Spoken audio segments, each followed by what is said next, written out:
అంటే దీంతో పాటు ఒక సెంటర్ వైజ్ ఎంతమంది క్యాండిడేట్స్ అలాట్ చేశారనేది లిస్ట్ పంపిస్తున్నామని చెప్పారు కదా, ఆ లిస్ట్ మాత్రమే ఇస్తారు. ఎందుకంటే ఓఎంఆర్ నామినల్ రోల్ ఇందులో ఉంటుంది, దాంట్లో ఇది ముందు ఓపెన్ చేయకూడదు కాబట్టి ఇవో వీళ్ళు కాకపోతే అరేంజ్మెంట్స్ ఇవన్నీ చూసుకోవడానికి ఆమె ఎక్స్పీరియన్స్ కాబట్టి ఇంకా మేము కండక్ట్ చేస్తాం. గ్యాప్ చూసుకుంటాం.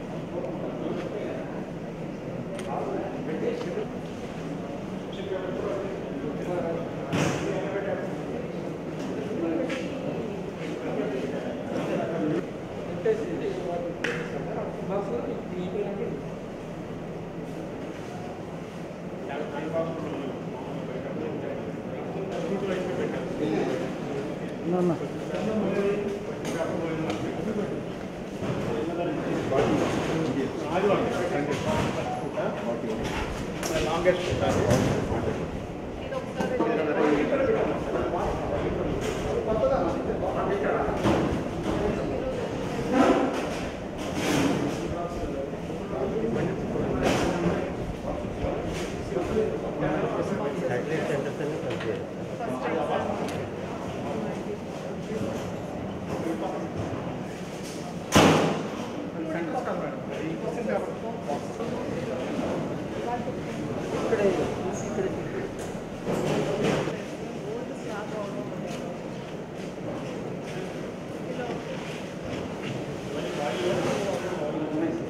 సెంటర్లో జరుగుతాయి.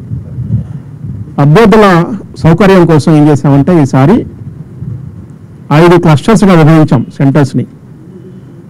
ఈ 5 క్లస్టర్స్ గుంటూరు, తెనాలి, బాపట్ల, మాచర్ల, నర్సరావుపేట ఇలా 5 క్లస్టర్స్గా విభజించి ఆ దగ్గరలో ఉన్న మండలాల్లో ఉన్న క్యాండిడేట్స్ అందరినీ ఆ సెంటర్స్కి అలాట్ చేశాము. చాలామంది క్యాండిడేట్స్ ఇప్పటికే హాల్ టికెట్స్ కూడా డౌన్లోడ్ చేసేసుకున్నారు. సో అభ్యర్థులకి నా సూచన ఏంటంటే అభ్యర్థులందరూ విధిగా పాటించవలసిన నియమాలు కొన్ని ఉన్నాయి. అవన్నీ నేను ఇప్పుడు తెలియజేస్తాను, జాగ్రత్తగా నోట్ చేసుకోండి. దీని మీద ప్రెస్ నోట్ కూడా ఒకటి తయారు చేసి రిలీజ్ చేస్తాం సాయంత్రం. అందరూ క్యాండిడేట్స్ కూడా దయచేసి మనకి ఎగ్జామినేషన్ ఎన్ని గంటలకు అవుతుంది? 10 గంటలకు ఎగ్జామినేషన్. ఓకే, సో 8 గంటల నుంచి మనం ఎగ్జామినేషన్ సెంటర్లోకి అలౌ చేయడం స్టార్ట్ చేస్తాం. ఎందువల్లనంటే ఈసారి కోవిడ్-19 ఉంది మనకి. లాస్ట్ ఇయర్ కోవిడ్-19 లేదు లాస్ట్ ఇయర్ ఎగ్జామ్స్లో, కానీ ఈసారి కోవిడ్-19 ఉంది కాబట్టి కొంచెం వాళ్ళందరినీ వాళ్ళ టెంపరేచర్ కోసం చెక్ చేయడం, అలాగే వాళ్ళ దగ్గర ఏమైనా ఉన్నాయా ఫిజికల్గా అనేది చెక్ చేయడం, అలాగే అందరూ మాస్కులు పెట్టుకుంటున్నారు. ఈ మధ్య అందరూ మాస్కులు పెట్టుకొని రావాలని చెప్పి కోరుతున్నాం. మరి మాస్కులు పెట్టుకొని వచ్చినప్పుడు వాళ్ళ ఐడెంటిటీ ఎట్లా వెరిఫై చేయాలనేది దానికోసం ఏం చేస్తున్నామంటే ఎంట్రన్స్ దగ్గరే వాళ్ళని మాస్క్ ఇలా కిందకు దించి వాళ్ళ హాల్ టికెట్ ఇలా పట్టుకోమని చెప్తున్నాం. సో అప్పుడు వీడియోగ్రఫీ జరుగుతుంది.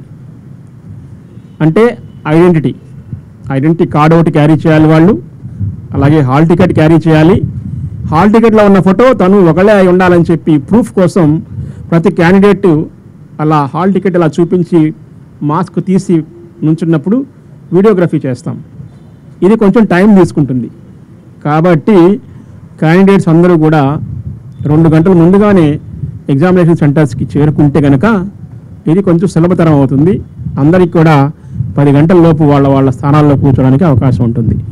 10 గంటలు దాటిన తర్వాత ఎట్టి పరిస్థితుల్లోనూ మనం వాళ్ళ ఎగ్జామినేషన్ సెంటర్లోకి అలౌ చేసే ప్రసక్తి లేదు.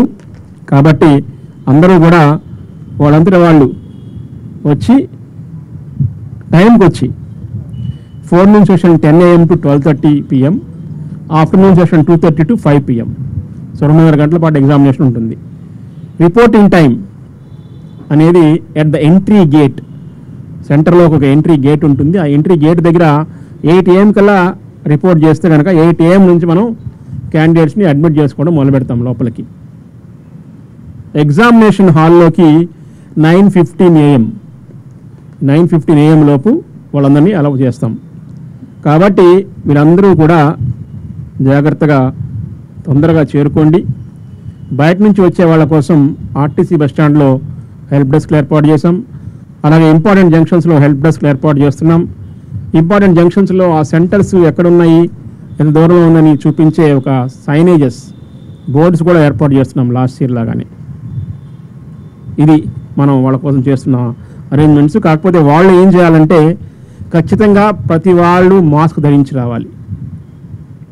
ప్రతి సెంటర్ బయట 6 అడుగుల దూరం ఉండేటట్లు మార్కింగ్స్ ఏర్పాటు చేస్తున్నాం. 6 అడుగుల దూరం పాటించాల్సిందే ఖచ్చితంగా. అలాగే ఐడి కార్డు వాళ్ళు తెచ్చుకోవాలి. హాల్ టికెట్ ఎట్టి పరిస్థితుల్లో మర్చిపోకూడదు.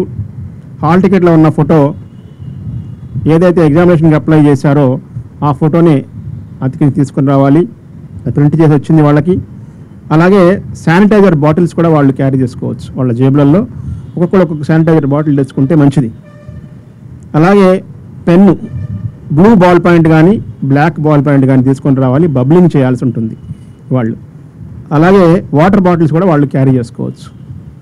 వాటర్ అయితే మేము అరేంజ్ చేస్తాము, కానీ ఎవరి వాటర్ బాటిల్ వాళ్ళు క్యారీ చేసుకుంటే మరీ మంచిది. అది కూడా మేము అలౌ చేస్తాం ఎగ్జామినేషన్ హాల్లోకి. ఎగ్జామినేషన్లో రాసేటప్పుడు క్యాండిడేట్స్ ఆ అటెండెన్స్ షీట్లో సంతకం పెట్టగానే ఇమీడియట్గా వాళ్ళ హ్యాండ్స్ శానిటైజ్ చేసుకోవాలి, to be on the safe side. అలాగే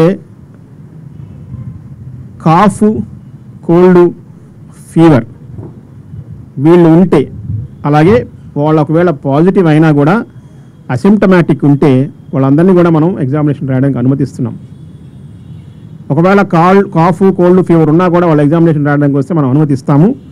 కాకపోతే కాఫ్, కోల్డ్, ఫీవర్ లేదా పాజిటివ్గా ఉన్న వాళ్ళకి ఐసోలేషన్ రూమ్ అని చెప్పి ఒక రూమ్ అరేంజ్ చేస్తున్నాం.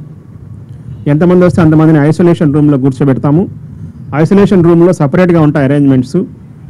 ఐసోలేషన్ రూమ్లో ఉండే ఇన్విజిలేటర్ కానివ్వండి, హాల్ సూపరింటెండెంట్ కానివ్వండి, వాళ్ళందరూ పీపీఈ కిట్స్ వేసుకుంటారు. అన్నీ శానిటైజ్ చేసి వాళ్ళకి ఇస్తారు. వాళ్ళు కూడా గ్లౌజ్ వేసుకుంటారు. అలాగే మాస్క్ పెట్టుకోవాలి. కంపల్సరీగా ఐసోలేషన్ రూమ్లో 6 అడుగుల దూరం పాటిస్తూ వాళ్ళని కూర్చోబెడతాం. వాళ్ళకి ఒరిజినల్గా a serial number question paper booklet అయితే ఉందో అదే అక్కడ కూడా ఇస్తాం. కాబట్టి అరేంజ్మెంట్స్ అన్ని చేస్తున్నాం. కాబట్టి క్యాండిడేట్స్ కూడా సకాలంలో వాళ్ళ సెంటర్స్ చేరుకొని మాతో సహకరించి అన్నీ చేయాలి. ఎవరు కూడా మాస్కులు పెట్టుకుంటున్నాం కదా, మమ్మల్ని ఎవరు గుర్తుపట్టరు అనుకుంటే అది పొరపాటు. ఎవరైనా ఇంపర్సనేషన్ కానీ చేయడానికి ట్రై చేస్తే ఖచ్చితంగా కఠినంగా శిక్షించబడతారు. వాళ్ళ ఫ్యూచర్లో ఎగ్జామ్ రాయకుండా వాళ్ళని డిబార్ చేయడం జరుగుతుంది. కాబట్టి ఎవరు కూడా చీటింగ్ చేయడానికి ట్రై చేయొద్దు. అలాగే ఎటువంటి క్యాలిక్యులేటర్స్ కానీ సెల్ ఫోన్స్ కానీ ఇలాంటివి ఏమీ లోపలికి తీసుకెళ్ళనేమో, అవన్నీ క్లోక్ రూమ్లో వదిలేయాల్సి ఉంటుంది. మిమ్మల్ని ఎవరు పర్సనల్గా ఫ్రిస్కింగ్ చేయరు ఈసారి, కానీ మీరే హానెస్ట్గా మీ దగ్గర ఉన్నాయన్నీ కూడా ఆ క్లోక్ రూమ్లో పెట్టేసి దానికి తగిన రసీట్ తీసుకొని లోపలికి వెళ్ళి ఎగ్జామ్ రాయాల్సి ఉంటుంది. ఎక్కడైనా ఎవరైనా దొరికినా కూడా ఎగ్జామినేషన్ హాల్లో ఎట్టి పరిస్థితుల్లో వదిలే ప్రసక్తి లేదు. వాళ్ళ మీద క్రిమినల్ కేసు పెట్టడంతో పాటు అన్ని రకాల చర్యలు తీసుకుంటాం. వాళ్ళని డిబార్ కూడా చేస్తాం. కాబట్టి అందరు క్యాండిడేట్స్ మాతో సహకరించాలని చెప్పి మీకు కోరుతున్నాం. దీనికి చాలా విస్తృతంగా అరేంజ్మెంట్స్ కూడా చేయడం జరిగింది. వీడియోగ్రఫీ అన్ని సెంటర్స్లో ఉంటుంది. అందరికి మర్చిపోకండి, వీడియోగ్రఫీలో ఉన్నది ఏ క్యాండిడేట్ అయితే ఉన్నారో అదే క్యాండిడేట్ ఎగ్జామ్ రాయాల్సి ఉంటుంది. ఇది ఎగ్జామినేషన్కి సంబంధించినంత వరకు. అలాగే ఇక్కడ ఉన్న ఆటో యూనియన్స్ తోటి వాళ్ళతో మాట్లాడి దూరంగా ఉన్న సెంటర్స్కి రీజనబుల్గా ఛార్జ్ చేయమని చెప్పి వాళ్ళని కూడా రిక్వెస్ట్ చేయడం జరుగుతూ ఉంది. అలాగే మనకి ఇప్పుడు ట్రైన్స్ లేవు కాబట్టి రైల్వే స్టేషన్స్లో మనం ఎటువంటి హెల్ప్ డెస్క్లు పెట్టడం లేదు. దగ్గరలో ఉన్న సెంటర్స్ కూడా ఎలా అరేంజ్ చేసామంటే ఈజీగా చేరుకోగలిగేటట్టు అరేంజ్ దగ్గరలో ఉన్న మండలాల నుంచి అరేంజ్ చేయడం జరిగింది. కాబట్టి వాళ్ళు ఎక్కువ దూరం ప్రయాణించాల్సిన అవసరం కూడా లేదు. ఇదంతా కూడా గమనించాలని చెప్పి కోరుకుంటున్నాను. ఇది as far as examination is concern. రెండోది కోవిడ్-19. ఇది ఎప్పటి నుంచో మీకు చెప్తున్నాను నేను. అలాగే ఇవాళ కూడా కోవిడ్-19లో మనకి ఈ మధ్యకాలంలో కేసులు కూడా బాగా తగ్గినాయి. మనకి ఇవాళ మనం 7,661 టెస్టులు చేశాం నిన్న.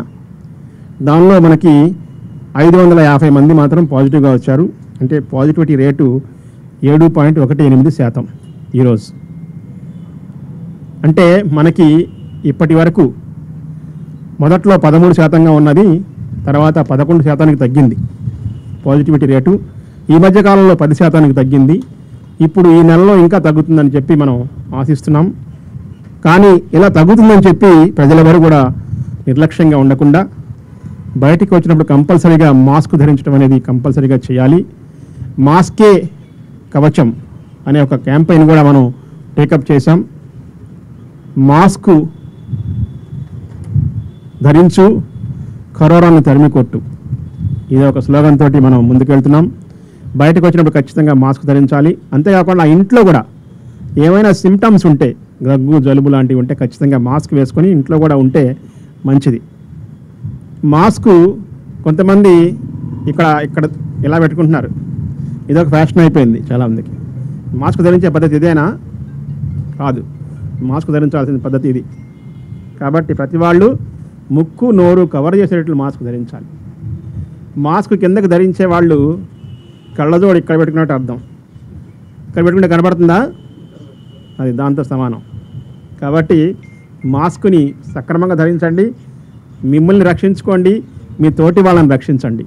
దానికి ఇంకో ఎగ్జాంపుల్ కూడా ఉంది, కానీ అది పబ్లిక్గా చెప్పకూడదు, అందుకే చెప్పడం లేదు. ఓకే, కళ్ళజోడు ఎగ్జాంపుల్ చెప్పాను అందుకే మీరు. సో కనపడాలనుకున్న వాళ్ళు కళ్ళజోడు కళ్ళకే పెట్టుకోవాలి. అలాగే కరోనా రాకూడదు అనుకున్న వాళ్ళు మాస్క్ని ముక్కుని నోరుని కవర్ చేసుకునేట్టు ధరించాలి. ఓకే, అది. అంతేకాకుండా సమూహాలకి దూరంగా ఉండడం ఒకటి చేయాల్సిన పని. కనీసం బయటకు వచ్చినప్పుడు సోషల్ డిస్టెన్స్ 6 అడుగులు దూరం పాటించాలి.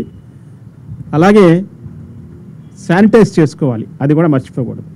బయటికి వెళ్ళి రాగానే చేతులు శుభ్రం చేసుకోవడం, ఏదైనా సర్ఫేసెస్ టచ్ చేయగానే చేతులు శుభ్రం చేసుకోవడం, ఇలాంటివన్నీ కూడా పాటించినట్లయితే కరోనాని మనం దూరంగా తరిమి కొట్టగలం. ఇప్పటికే మన జిల్లాలో ఒక పీక్ వచ్చేసింది, ఆ పీక్ ఇప్పుడు తగ్గుతూ ఉందని మనం నిర్లక్ష్యం చేస్తే మళ్ళీ రెండోసారి పీక్ వచ్చే అవకాశం ఉంది. కాబట్టి ఈ తగ్గుదలను ఇలా క్రమేపీ తగ్గించుకుంటూ పోదాం, మనం ఈ కరోనా నుంచి బయటపడదామని చెప్పి మీ అందరికి కూడా నేను తెలియజేసుకుంటా ఉన్నా. అందరూ ప్రజలు కనుక ఈ సూత్రాన్ని పాటించినట్లయితే ఖచ్చితంగా మనం ఈ కరోనా వైరస్ని ఒకరి నుంచి ఒకరికి వ్యాప్తి చెందకుండా అరికట్టగలం. కాబట్టి మీరందరూ కూడా ఈ మాస్క్ ధరించడం, అలాగే భౌతిక దూరం పాటించటం, అలాగే శానిటైజ్ చేసుకోవడం అనే ఈ 3 సూత్రాలని మాత్రం మర్చిపోకుండా అందరూ పాటించాలని చెప్పి నేను విజ్ఞప్తి చేస్తూ ఉన్నా. Thank you. ఎవరికైతే పర్మిషన్స్ లేవో అది మనం ఇప్పటికే 2 సార్లు చెక్ చేయడం జరిగింది. 2 సార్లు చెక్ చేసి పర్మిషన్స్ లేని వాటిని క్లోజ్ చేయడం జరిగింది. వాళ్ళని వేరే హాస్పిటల్స్ కూడా షిఫ్ట్ చేయడం జరిగింది. అలాగే మనం కొన్ని హాస్పిటల్స్ నిబంధనలకు అనుగుణంగా లేవు అని చెప్పి అప్పట్లో ఫస్ట్లో మనం చేయించాం, వాళ్ళందరికీ నోటీసులు ఇచ్చాం. చాలా వరకు వాళ్ళు కరెక్ట్ చేసుకున్నారు. కానీ ఇప్పటికి కూడా కొంతమంది కరెక్ట్ చేసుకోకపోతే మళ్ళీ ఒకసారి ఇన్స్పెక్షన్ చేయించి మళ్ళీ కరెక్ట్ చేశారా లేదా అనేది సరిచూడడం జరుగుతుంది. రెండోది, కొన్ని హాస్పిటల్స్ ఆరోగ్యశ్రీ పేషెంట్స్ని అడ్మిట్ చేసుకోవడం లేదు అంటే 50% వాళ్ళకున్న స్ట్రెంగ్త్ల నుంచి ఆరోగ్యశ్రీ పేషెంట్స్కి ఇవ్వాలి. 1-2 హాస్పిటల్స్ నా దృష్టికి వచ్చినాయి, నేను ఇన్స్పెక్షన్ చేయించాం నిన్న. వాళ్ళకి సీరియస్గా వార్నింగ్ ఇచ్చాం, 50% కంటే తగ్గితే మాత్రం ఖచ్చితంగా వాళ్ళ పర్మిషన్ని కూడా రద్దు చేస్తామని చెప్పి కూడా వార్నింగ్ ఇవ్వడం జరిగింది. అబ్జర్వ్ చేస్తాం, ఎందుకంటే మనం ఈ టైంలో ఎక్కువ మంది పేషెంట్స్ వస్తున్న టైంలో మనం సీరియస్ చర్యలు తీసుకుంటే హాస్పిటల్స్ కొంత పేషెంట్స్కి ఇబ్బంది కలిగే ప్రమాదం ఉంది. అందుకని పేషెంట్స్కి ఇబ్బంది కలగకుండా వాళ్ళ దిద్దుబాటు కోసం వాళ్ళకు కూడా అవకాశం ఇస్తున్నాం, దిద్దుబాటు చర్యలు చేపట్టడం కోసం. ఓకే, అది అవకాశాన్ని వాళ్ళు సద్వినియోగం చేసుకొని దిద్దుబాటు చర్యలు కనుక చేపడితే పర్వాలేదు, దిద్దుబాటు చర్యలు కనుక చేపట్టకపోతే ఖచ్చితంగా వాళ్ళ మీద యాక్షన్ తీసుకుంటాం. అది మనకి రికార్డెడ్ ప్రూఫ్ దొరకడం లేదు. ఎవరిని అడిగినా కూడా మా దగ్గర బాగానే తీసుకుంటున్నారు అంటున్నారు, కానీ వాళ్ళు రిసీప్ట్ ఇవ్వడం లేదు, వీళ్ళు కూడా చెప్పడం లేదు, పేషెంట్స్ కూడా చెప్పడం లేదు. పేషెంట్స్ స్టేట్మెంట్ ఇవ్వచ్చు కదా, పేషెంట్స్ వాళ్ళు కూడా ఇవ్వడం లేదు. సో అక్కడ మాకు ఇబ్బంది ఎదురవుతూ ఉంది. అయినప్పటికీ కూడా మేము ఒక హాస్పిటల్ దగ్గర నుంచి కలెక్ట్ చేసాం, తర్వాత చెప్తాను మీకు. దాని మీద షోకాజ్ నోటీస్ ఇస్తున్నాం, వాళ్ళు ఇచ్చిన ఎక్స్ప్లెనేషన్ బట్టి దాని మీద యాక్షన్ తీసుకుంటాం. యా,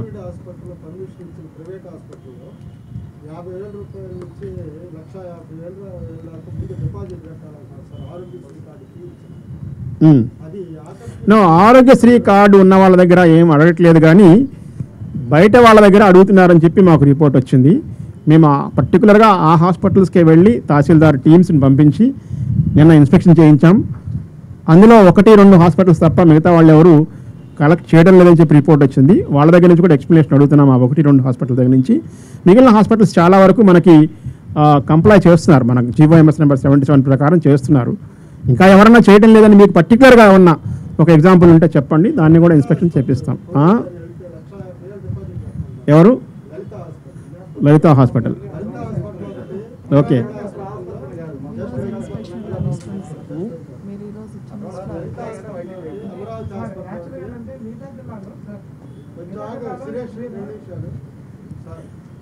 యా, ఖచ్చితంగా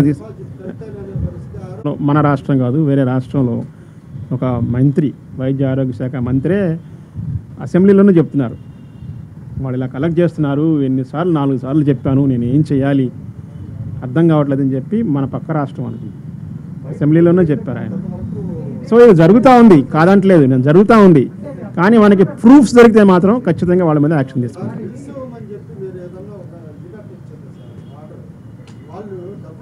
అంటే క్యాష్లెస్ ట్రీట్మెంట్ కాబట్టి బిల్స్ ఇవ్వరు. ఆరోగ్యశ్రీ అంతా కూడా క్యాష్లెస్ ట్రీట్మెంట్. మిగిలిన 50% జీవోఎంఎస్ నెంబర్ 77 ప్రకారం తీసుకోవాలి. సో మీరు ఏమన్నా పర్టికులర్గా కంప్లైంట్ ఇవ్వండి. ఇప్పుడు చెప్పారు నాకు ఒక హాస్పిటల్ గురించి, ఖచ్చితంగా దాన్ని ఇన్స్పెక్షన్ చేపిస్తాం, చర్యలు తీసుకుంటాం.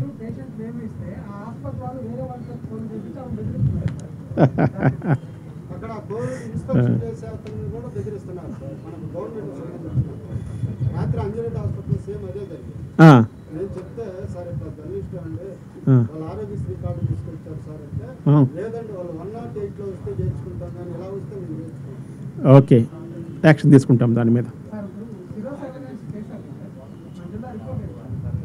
జీరో సర్వైలెన్స్ ఆల్రెడీ మీకు స్టేట్ లెవెల్లో రిలీజ్ చేశారు కదా, 19%.